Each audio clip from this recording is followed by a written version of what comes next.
Congratulations to Alabama for becoming the 25th constitutional carry state. As of tonight, many Alabama gun owners are allowed to carry concealed weapons without a permit. It's a victory more than a decade in the making for those with Bama carry who helped write the so-called constitutional carry law and then worked to get it passed. It essentially means gun owners are no longer required to pass a background check and obtain a permit to conceal carry. What is constitutional carry, you ask? Well, constitutional carry is where the only document you need that says you can carry a gun is the Second Amendment. Stated in a less douchey manner, constitutional carry means you don't need a permit to carry a gun as long as you're not a felon or some other type of prohibited person. Now, I know what some of you are thinking. Well, Colion, Noir, why would you be happy about people being able to carry a gun with no background check or no training? That's just crazy. That was the question that was actually posed in one of my group chats when this was announced. First, let me make this clear. I think every gun owner, and I mean every gun owner, should get some type of training. I think any gun owner who doesn't get at least some type of training, like from a safety standpoint and how to understand the basic functions of their firearm, is an irresponsible gun owner. That said, I'm not a fan of government mandated training before you can own and carry a gun, and here's why.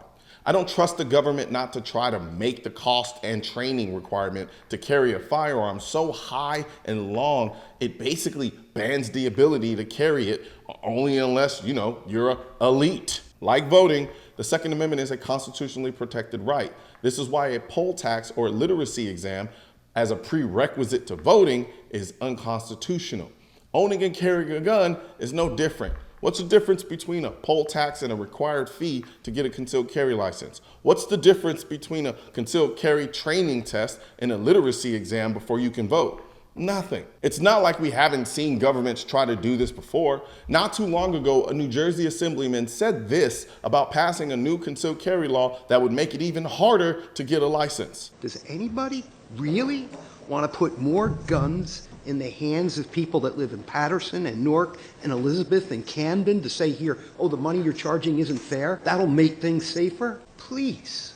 The point being is that how can anybody think putting guns in the hands of people in the city to make it easier to want to provide a supplement like we would for food so they can have a concealed and carry weapon would be really something that you mean. For years, no one could get a concealed carry permit in New York except the elite. And when the Supreme Court said that it was unconstitutional, the New York government literally scrambled to make a concealed carry permit process that was so expensive and difficult, it basically resulted in the same thing. As for background checks, those are already conducted when you go and you buy a gun. So requiring one to carry a gun is unnecessarily redundant. Besides, criminals have been carrying guns without permits since the dawn of time. So as far as I can see, constitutional carry is simply giving the same right to the law-abiding citizen that criminals have been enjoying for decades. You know how frightening it is to think about what happens in the moments before, during, and even days after having to use your gun in self-defense?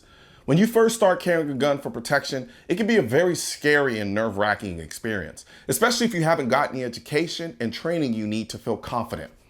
I've been there myself, hoping I never have to go through a self-defense shooting, which is why I'm a member of the USCCA. As a USCCA member, you can eliminate some of the stress of carrying a gun for protection by accessing the amazing wealth of firearm education, training, and current state-specific gun laws of your state or states you may travel to. This can help you be prepared for or hopefully even avoid a self-defense incident.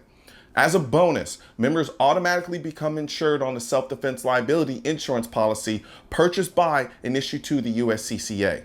Click below to learn more.